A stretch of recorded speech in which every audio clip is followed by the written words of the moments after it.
Hi everyone and welcome to Freshly Squeezed. Today we're going to have really awesome guests, so I can't wait to introduce them to you. Before that, I would love to share a little bit about Freshly Squeezed and this series that we've created. So Freshly Squeezed actually started as a physical event as part of what Brain Juice wanted to do to engage the community. But of course, because of COVID, we had to move it online. But it's been more than exciting to create these episodes with all of you. So in the last episode, we actually had some really interesting guests. I'm going to pull up a picture right now. You'll see Yasmin and Denise who were with us. They actually co-created a card game called Bye Bye Virus, and it's inspired by the whole COVID pandemic. And that was really interesting. I got to talk to them about their journey. They actually launched the entire project in 10 weeks, and they also shared their insights from this crazy 10 weeks of launching their own Kickstarter campaign, and now they're on Indiegogo. So if you would like to support them, do look back at our past live stream to find out how you can purchase the cards for yourselves. Alright, so for today we are talking about the power of languages, and it's really an interesting episode because we're going to hear from a refugee-powered language learning platform called NaTakallam, and they will give you a completely different perspective of languages, especially from the perspective of refugees, and having a platform where they're truly offering value to the community as opposed to being a group of beneficiaries. So here with me today I have Aline, who I'm going to bring on board right now. Hi, Aline. Hi, how Hi, are you, I'm everyone? good. Thank you so much for joining us. So, Aline, you are the co-founder and CEO of NaTakallam. Tell us a little bit more about the platform. Sure. So NaTakallam is really more than a platform. It's a full-on social enterprise, and our goal is to provide income access to refugees, displaced people, people who've been forced to flee their home, mostly due to conflict, by leveraging the freelance economy, the digital economy, and hiring them as online tutors, teachers, cultural exchange partners, and translators. Awesome. So I think a lot of people in our audience may not personally have actually witnessed the refugee crisis. What we know is probably what we see in the media. For those who are a little bit more knowledgeable, maybe they've done their own research and read up on stories and things like that. But I would really like to hear from you, from your perspective, what is the refugee crisis like? Yeah, so today we're facing the worst refugee crisis of our time since World War II. And it was sadly prompted by the Syrian conflict in 2011. And so today, close to 80 million people have been forced to flee their home. And we really don't, the word refugee is so simplistic and really does not reflect the complexity of the situation, the different situations people find themselves in. But what is one thing that we definitely know is that millions of individuals who've been forced to flee their home are finding themselves in a limbo situation because they've crossed borders into countries, for example, Syrians who came to Lebanon, and in those they're typically not allowed to work. And at the same time, their chances of getting to a country that would allow them to work are very, very small. Less than 1% of displaced people can get formally resettled to a country which welcomes them as a refugee and enables them to restart their life, get a work permit, and move on and pursue their dreams and careers. Mm-hmm. So what we're looking at is millions of people, and people who are just like you and me, people who are very qualified, have studied, had a future ahead of them, and now they're stuck. And so the idea for NaTakallam came out of Lebanon. I'm originally from Lebanon myself, and seeing Syrians who were stuck there and are not given a right to work. And so the other phenomenon is because of the internet, we are living in the era of the connect. And so through the digital economy, even if someone who's left their home due to conflict is not allowed to work locally, they can work as freelancers, as forced digital nomads, right? We hear so much this concept of digital nomadism, remote work, and we hear this more today than ever with COVID. But refugees and people who've been forced to flee their home are really, this is actually a path to just survival, to be able to maybe access this opportunity. And even if, you've managed to get resettled to places in Europe or, for example, individuals who get to Germany or to France or to the US, to Canada, they often still struggle to access the local labor market because of language barriers, cultural barriers, stigmatization around refugees as well. So by leveraging this digital economy, NaTakallam providing income access to the displaced people who are serving as tutors for the most part, but also translators. And on the other end, users get access to all types of language services, popular of which is online language practice.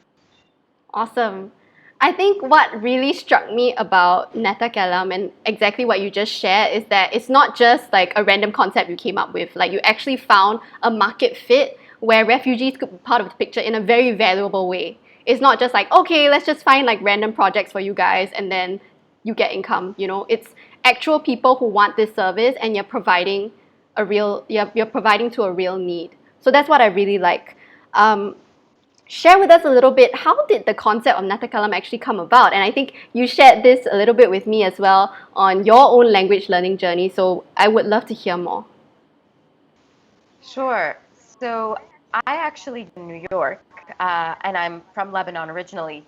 And the reason I grew up in New York is because there was a civil war in Lebanon in the early 80s. And so my parents had come to the US and they couldn't go back anymore.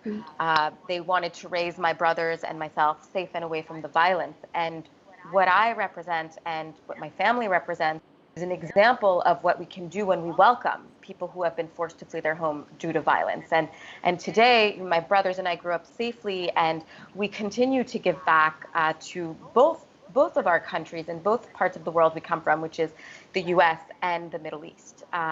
Unfortunately, the situation today is very different. But having grown up in New York, I spoke mostly English, and I spoke French because I studied at the French school in New York. And Arabic naturally took the back seat, even though Arabic is my country's language. So I always wanted to work on it, and I would travel back and forth to the Middle East. I worked in Lebanon as a journalist.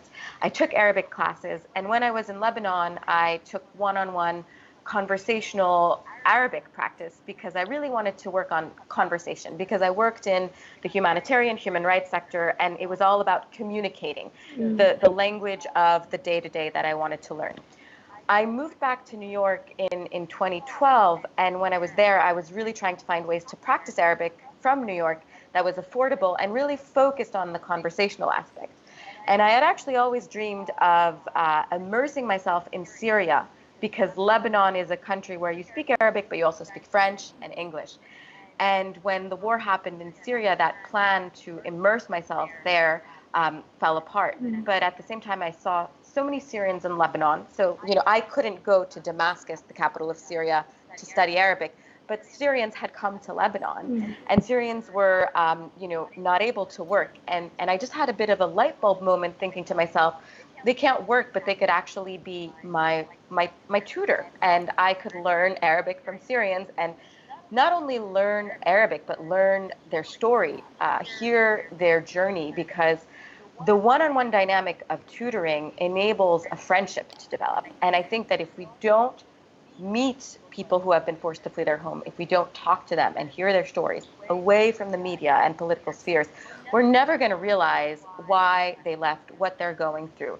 So while it was really about language and about the conversational side of Arabic and providing income to Syrians in Lebanon who could not work locally, there was also for me a very powerful aspect of the one-on-one dynamic of getting to know someone while practicing a language or story.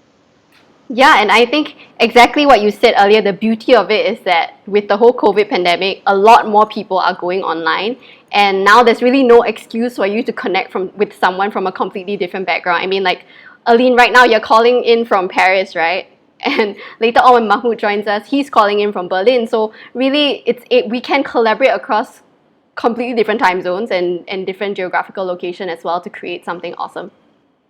All right, so in your view, what does NaTakallam aim to do? Kind of rich and multifaceted program. My first goal really when I came up with the idea for NaTakallam was that we can't just sit here and watch as countries around us are uprooted, millions of individuals forced to flee their homes and find themselves in a situation with no future ahead, right? If you can't get an income, if you can't, do something, put your skills to purpose, what is left to do, right? So my first thought was the language teaching is providing both income, but also a restored sense of dignity and purpose to these people who are just like us, and really they have so much to offer. So the original idea is kind of represented in this slide here, which was a student like Kate, who's in the US and is studying the Middle East and wants to practice Arabic with native speakers. Well, she can connect over Skype with Iman, who is a Syrian refugee in Lebanon who can't work locally but can teach her language over Skype, getting the income and restored dignity, sense of dignity and purpose that I mentioned. Since then, we realized that with the gig digital freelance economy and with refugees' languages, there's a flurry of type of services that they can provide, which now goes beyond the one-on-one language practice, but is also having our language partners Skype into entire classrooms, especially with our. But they can also work as translators because they can do that work remotely. And so really, in essence, NaTakallam's mission is to provide income access to displaced, leveraging their language skills and the gig economy to generate this global impact. And today, we've been able to disperse over $800,000 to all the language partners and translators working for NaTakallam. Over 9,000 people have engaged in NaTakallam sessions, and we've provided our services to over 300 schools and universities, as well as dozens of organizations, including corporations who use our services, mostly translation, but also UN organizations and major international NGOs, for example, the International Rescue Committee or Save the Children. So those are the services that provide, and embedded in our work, actually what I think is the most powerful side of what we're doing, which is connecting people from different parts of the world, enabling people to hear stories, hear the voices of people led from conflict, changing that narrative. So, income side, there is really kind of a whole other level, cultural perspective from a bridging and fostering cross-cultural exchange, and talking in a context of war and what has led to the situation. When we see what's going on around the world, a rise of populist governments, that aspect is just income, because we need to stop ahead of time and make people realize that, that needs to end, that we need to welcome people who've been forced to flee their home and not reject them. Awesome. Thank you so much for sharing, Aline. I think that's really inspiring how you and your team have built this platform and community of people who can connect across completely different backgrounds, not just through classes, but also in schools through different programs that you guys run. Last question I have for you before we move on to the next segment is, why languages? I mean, you mentioned your background as being a Lebanese in the US, trying to connect back with your so-called mother tongue, but really, what about this medium excites you? I mean, a language is a window into another culture, another country. So language is, I think, one of the most powerful tools we have to making the world a more peaceful place, a more interconnected place. And, I kind of grew up immersed in different languages and took it for granted. But then when traveling, and I'm in France and people think I'm French, but I'm not French. But I also can understand the way certain things. So, I mean, language is such a powerful tool that is for people very helpful for the world, very helpful to foster empathy and understanding. I can't see one downside to studying a language. I think that it's the more languages people, I think, the better at all levels. Awesome. Thank you so much for that. I think I totally agree with you. I personally am very excited to learn languages. I think it's always been one of those things that gets stuck on the back burner, like, oh, I have other things to do, this is not so important. Everybody around me speaks English anyway. I think that's one of the things, like when you're in your comfort zone and you live in a country where everybody speaks the same language, or at least there's like one common language, it kind of negates the need to actually learn another language or refine your mother tongue. For example, my mother tongue is Mandarin, and sometimes I feel like I'm not practicing it enough. So whenever I get the opportunity to do so, I think I try my best to speak in Mandarin. And then sometimes people get offended, like, do you think I can't speak English or something like that? And then I'm like, should I use my mother tongue? So there's just so many emotions that go with it. I'm really excited to try out some of the sessions, in fact. Um, Upcoming, we have a very, very special guest. So Aline, we will be back with you again during the Q&A so you can share a little bit more about how we can get involved. But now we have Mahmoud who will be joining us. So Aline, we'll see you in a bit. Sounds good. Hello, Mahmoud. Hello, and hello for everyone.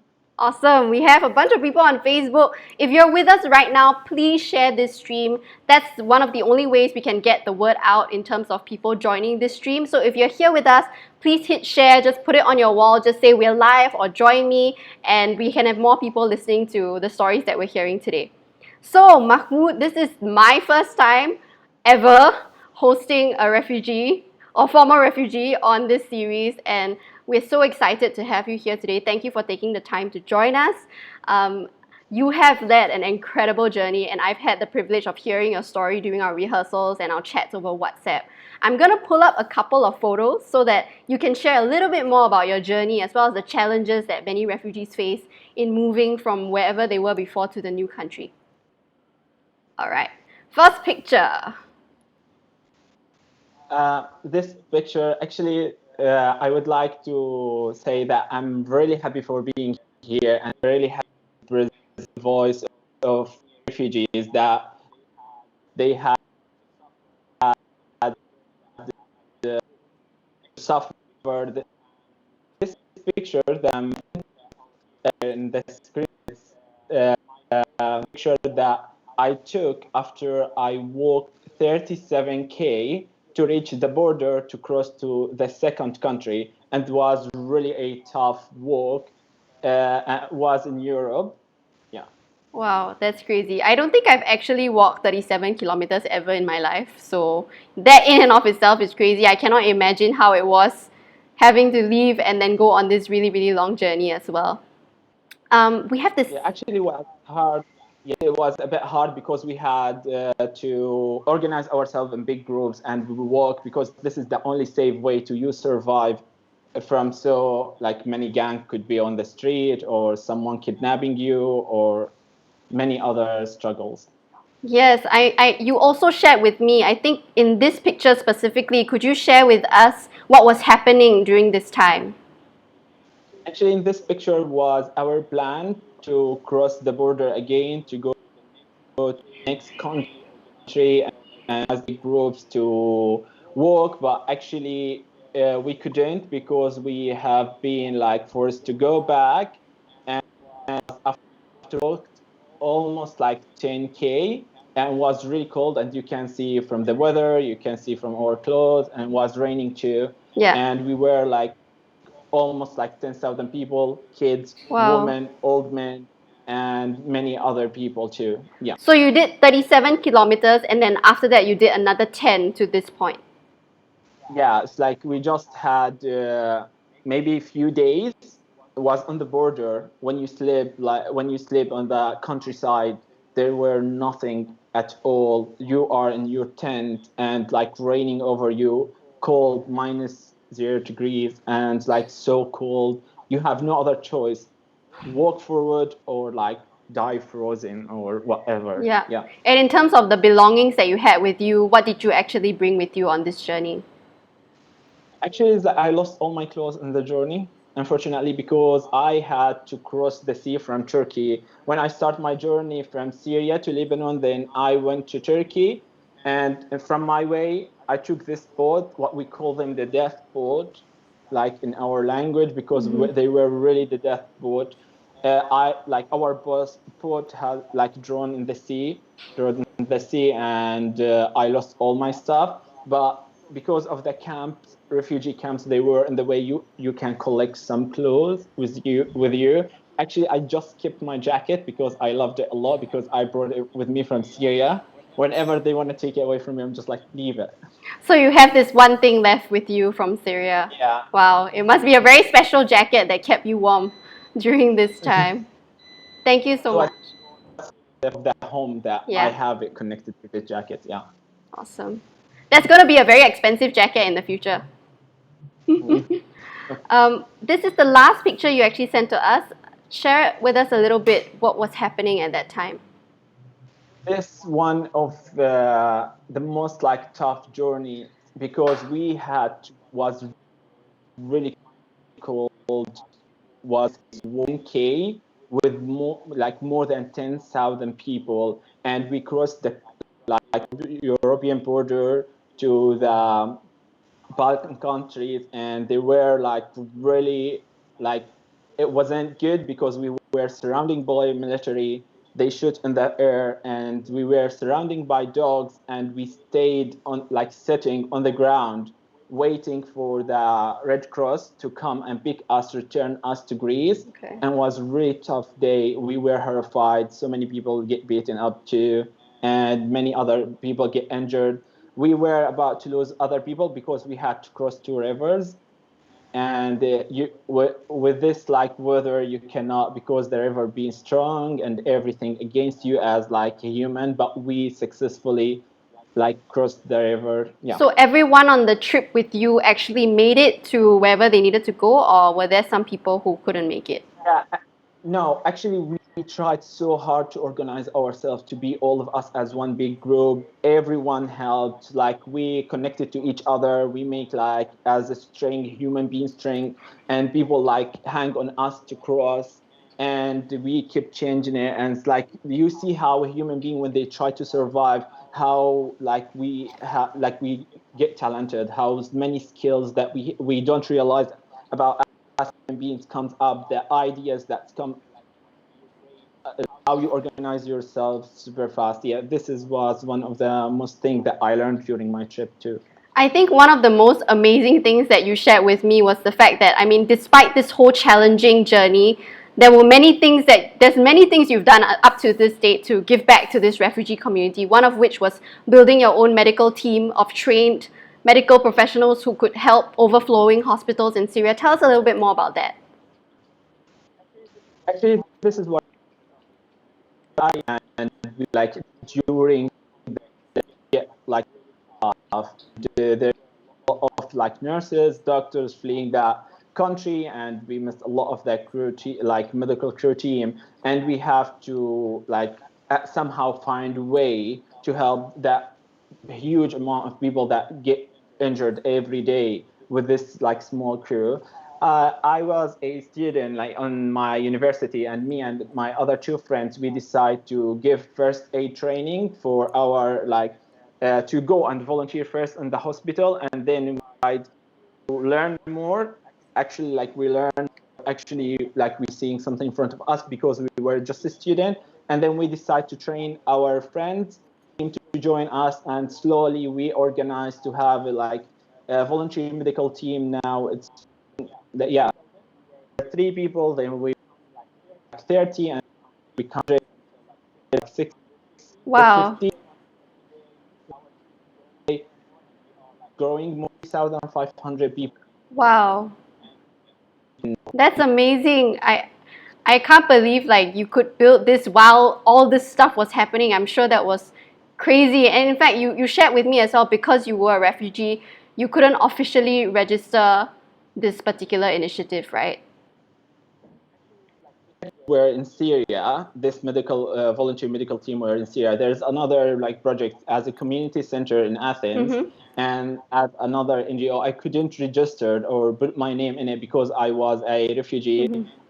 A refugee, that means like you are a human being having a piece of paper like this. Like this was my ID, actually has my picture on it, my name, my date of birth, and my nationality. That was all. And that was really frustrating. And the number that I hate, that I remember until today, because I was considered and counted as a number. I like they kind of you start to forget that you have a name, and you have to remember this number because this is your surviving like number. Exactly. When they want to distribute food, they're gonna call you on this number, like let you both like gate to another, say from this number to this number, and that was like one of the most hurtful thing. You see your name, everything connected to you, and you connect to this number. Yeah. Thank you so much for sharing. I think one of the most crazy things you shared with me, apart from all these challenges that you already have to face, that other refugees have to face as well, there are some malicious people who are profiting from this situation. Share with us a little bit more. I think you mentioned that you got scammed on your journey, right? And maybe share with us also the cost of actually making this trip. It is like to make this trip, it's really like expensive. People have this stereotype about refugee that they are poor people, they run from place to place, they are not educated people, but actually this is like totally wrong. We like there's many of us, they are PhD holding PhD, they are nurses, they are teachers, they are scientists as well, and we try to cross like being a refugee is not a choice. Be called as a refugee is not something you choose it. Being a refugee is something forced on you. You don't choose being a refugee. That conflict, the situation that forced you to be a refugee.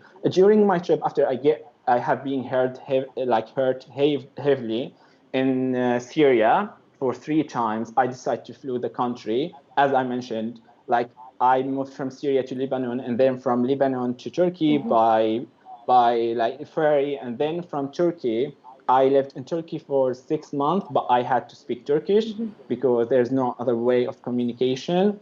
And then I had to move to Europe. It's like and that was like by using the boat, the death boat that I told you about. And it's cost me. It's actually the actual cost like 6,000 to 7,000 euro, but because I get scammed one in 6,000 euro, $6,000, because someone said like, I have a safe way, I can take you with a car, no one stopped you, and all this like scamming way. And as a survivor, someone just need to survive.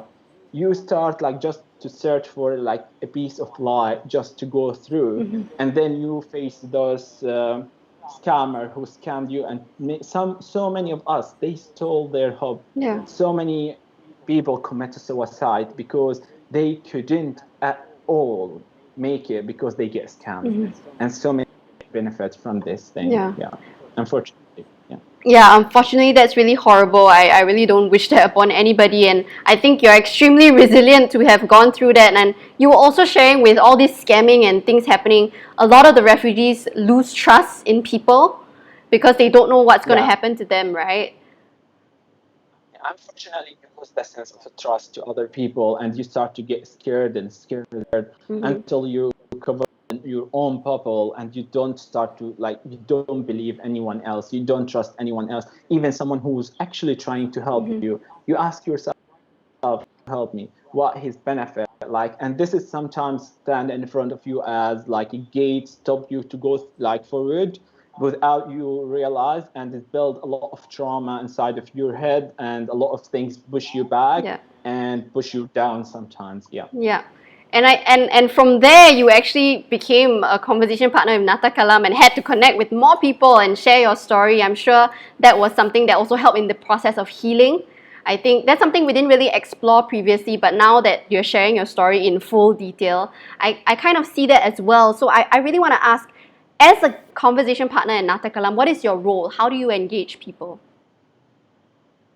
As a conversation, like we engage to people like human to human, and as Aline mentioned to you, like the connection, the power, like that we have with languages, that we connect to other people. We have this window, we get through to another culture, to another another ideas, to someone else who's we don't know anything about, and we become friends. We become like we learn a lot about each other, and more like things more like we become like close in a way. Your conversation partner like unconsciously become your best friend, and you learn from your conversation partner too, like a lot about their culture, their language sometimes, and how the way they think there, and you learn many other things too. Awesome. So how do you prepare for your classes when you have an upcoming class? Yeah, actually, like we have like this in NaTakallam, like everything organized.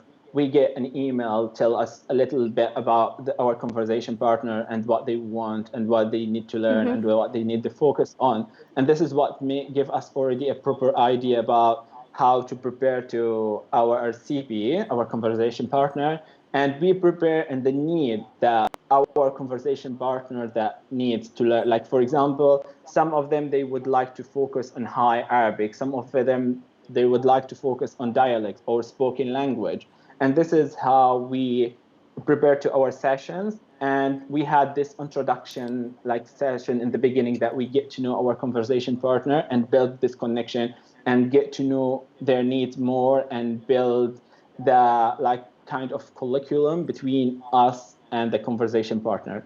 Awesome. Sounds like you are an expert and we need to learn from you on educating people, especially online, right? What are some of the challenges you're facing, or maybe even opportunities now, considering that you've already been doing this for a while and everybody else is going online? So, what are your thoughts on that? Actually, it's like the power of like our virtual world at the moment, like so crazy to like now most of my I have this special connection as I mentioned between me and my CPs, and that you build this the whole human connection that we were used before to person to person, and now you're building it through this like screen. You get to know another person from another culture, from another like way of understanding or thinking, and get to know each other. And yeah, this is one of the ways that this is one of the things that we benefit from as conversation partner, and we learn to. Yeah. Awesome. My last question before you teach me some phrases and our audience as well is, when we were chatting earlier, you actually shared about a story about one of your students, right? Tell us more about this gentleman. This gentleman, one of the like most inspiring people for me. He's like over 70 and he's like a doctor and he knows like kind of 7 8 languages and speaking Arabic, and he practicing his Arabic.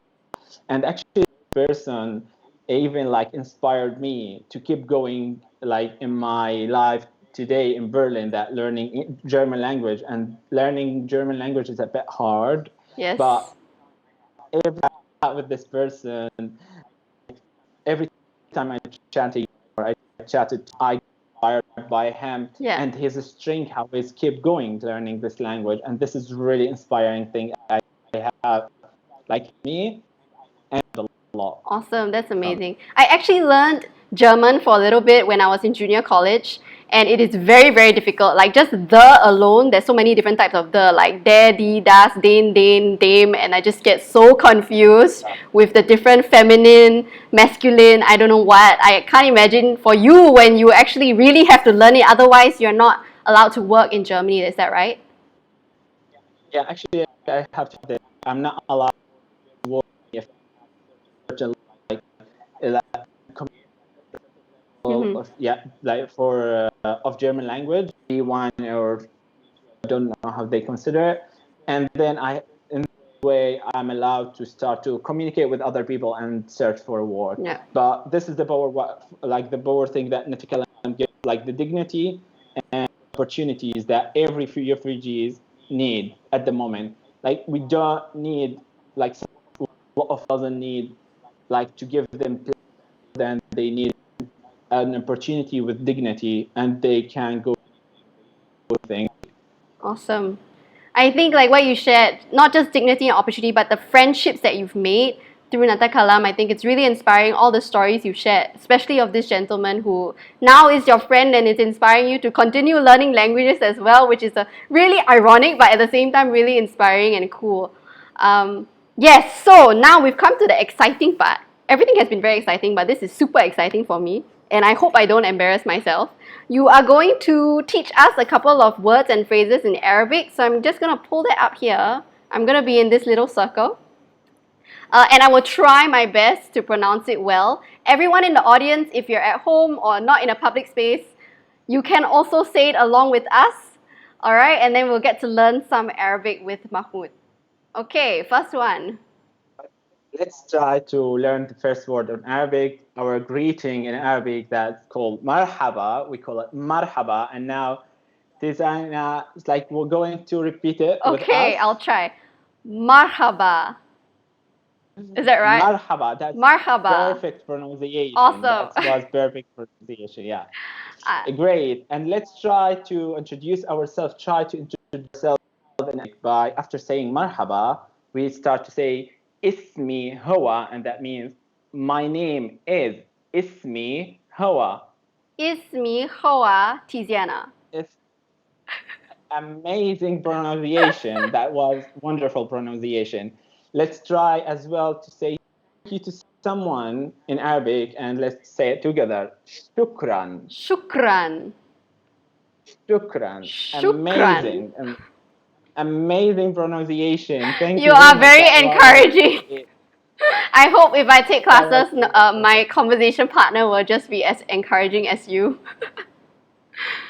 Actually, that was like such great pronunciation.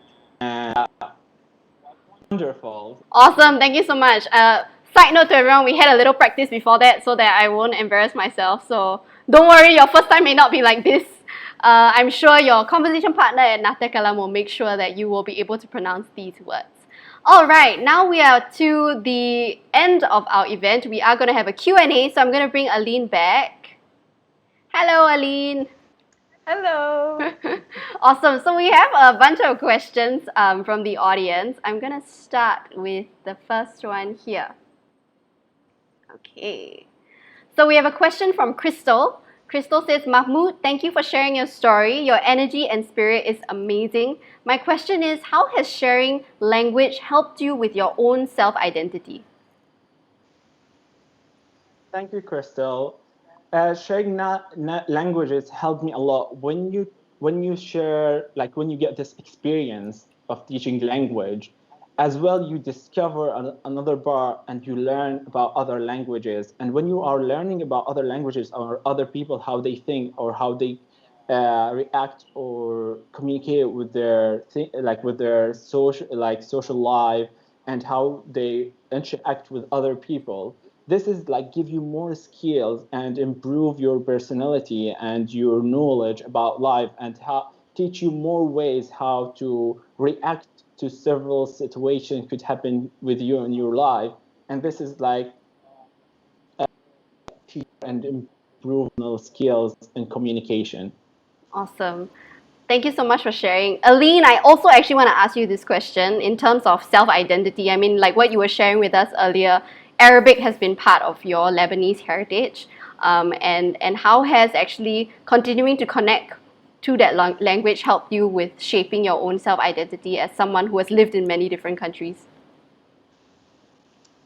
I mean, I think it's an important thing to stay attached to your origins, and through language, of course, that's to do it. So, it's a different as a member. Go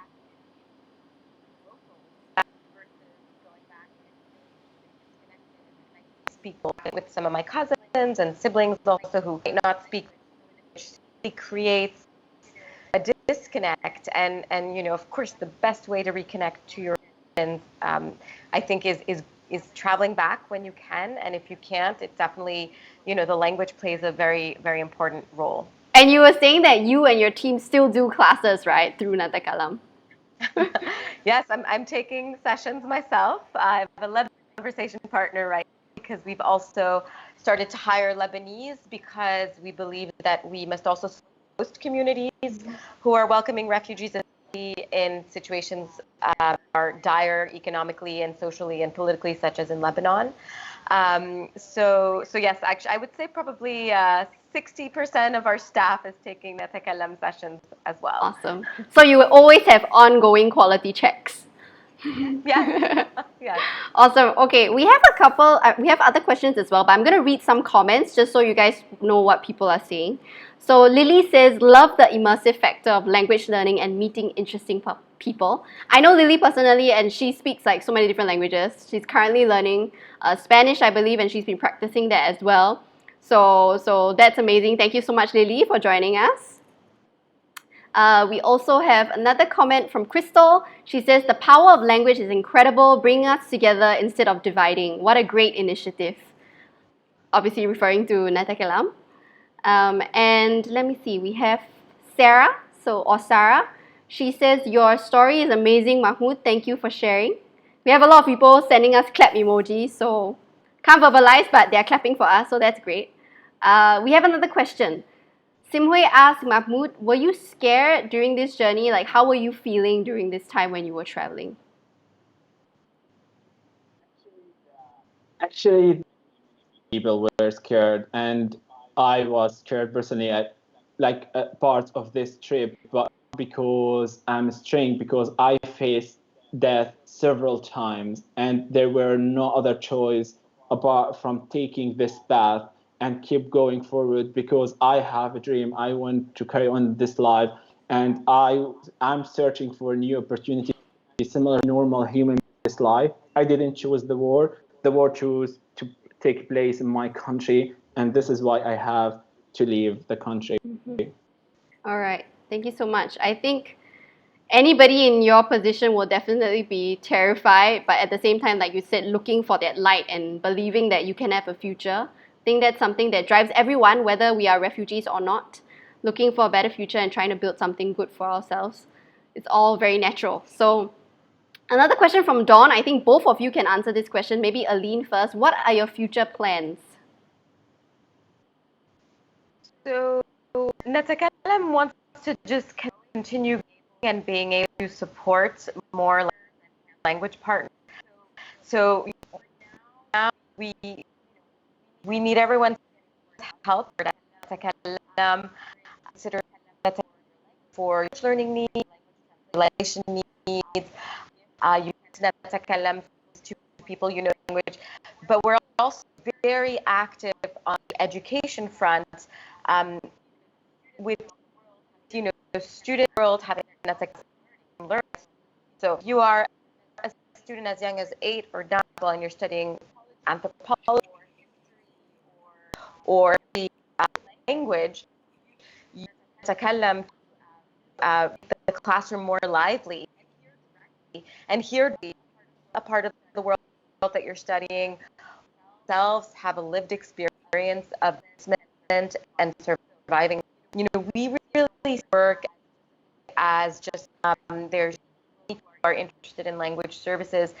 There's so many learners looking for experience and educators, academics who bring in this type of opportunity, and we're lucky that the global we're facing, we're able to continue on the plane. We're in the virtual space. For now, we're bring them to standing in the offer. So a big part has Arabic, Syrian refugees, but we have other Arabic speaking population classes with Iranian. We have Francophone, Francophone African refugees, Awesome. Spanish. Mahmoud, what are your future plans? My plan is big and looking like better than my past, and I'm planning just to carry on in my studying and learn more and more about life and keep going with my activist work, and keep try to spread awareness around the world, and keep working and collaborate with NaTakallam until we could reach big number of people that we could help to they understand what that we being the window that they can look through to the other world. Awesome. And the other side of the world. Yeah, it's a bit just hope to do it, keep going. Awesome, thank you so much. We had a question which I couldn't read at all because part of it was in Arabic, but somebody helped to answer it, so that's great. Sarah actually asked the difference between 2 Arabic terms, and Aziz helped us to answer. So she asked the difference between my name and my name is, and he helped. So thank you so much. Awesome. So Anybody else who has questions, please put it in. We will not be answering them anymore today, but if we have more questions, we will definitely send it to Aline and Mahmoud so that they can answer your questions and we can share more with them as well. We are planning to do more interesting sessions with NaTakallam, so stay tuned for that. Before we say bye to the both of our special guests, Aline, we would love for you to share, how can people actually get involved? What are the other services that NaTakallam actually provides? I think that the easiest, way to get involved as individuals is to sign up for our language classes. And also, if you're not yourself learning a language, which you really should, because we just spoke about the power of languages, you can, offer a NaTakallam gift pack to a friend and loved one. Otherwise, going back to our general services and opportunities and how to get involved with NaTakallam, how to support the displaced persons working online tutors, teachers, and translators. You can, do the one-on-one option, but if you are an educator, if you are a parent, if you're a young student or university student, you can get in touch with us and bring our programs to your classroom. And finally, if you are yourself or with any needs, you can reach out to NaTakallam, and our translation services are in 10 different languages to and from English. And this is a recap again of for those who are individuals like you all who are following our feed and our live feed. You can sign up online to NaTakallam and purchase, you have different options to purchase. We recommend the 5-hour bundle. And as mentioned, this is available in 4 different languages. And for Arabic, you can actually really choose the dialect that you want. So we have Levantine, which includes Syrian and Lebanese dialect, but also Egyptian, Iraqi, Yemeni, and Sudanese. So yeah, that's how you can get involved. Awesome. Yes. So I know Aline was very shy to share about this, and I'm going to repeat it again. Is that if you guys want to support NaTakallam and really be involved in the ecosystem, please sign up for the 5 sessions. It's only $70 US. Honestly, I think you guys are undercharging. But that's another conversation for another day. My teammate has put the link where you can register. So if you guys want to find out more about the sessions and actually join in, even gift it to a friend, I think it's a really nice gift for friends or family. Please click the link as well. Otherwise, thank you so much, Aline and Mahmoud, for joining us. We hope to see you again very, very soon. Thank you for having us. Bye. All right, thank you all so much for joining us today. I think we had a really great session and I really enjoyed hearing from all of you. Some of you have put in really great messages and inspiring, uplifting notes. I will definitely share this with Aline and Mahmoud, and they can also look at the feed in terms of messages that you've sent. Just a very quick shout out to our next Freshly Squeezed live stream. Again, we created this to provide you with unexpected mediums of learning, whether it's languages and now in this case, chocolate. So the next one we're going to be doing is called All About Chocolate, and we will learn about creativity, innovation, as well as community engagement from chocolates. Does that sound delicious and exciting to you? If it does, please join us. My team has put the link in the chat as well. You can click an RSVP, feel free to invite your friends, and I hope to see all of you guys there. Thank you so much and good night. If you are not in Singapore, good afternoon, good morning, wherever you are. Thank you and have a great rest of the week.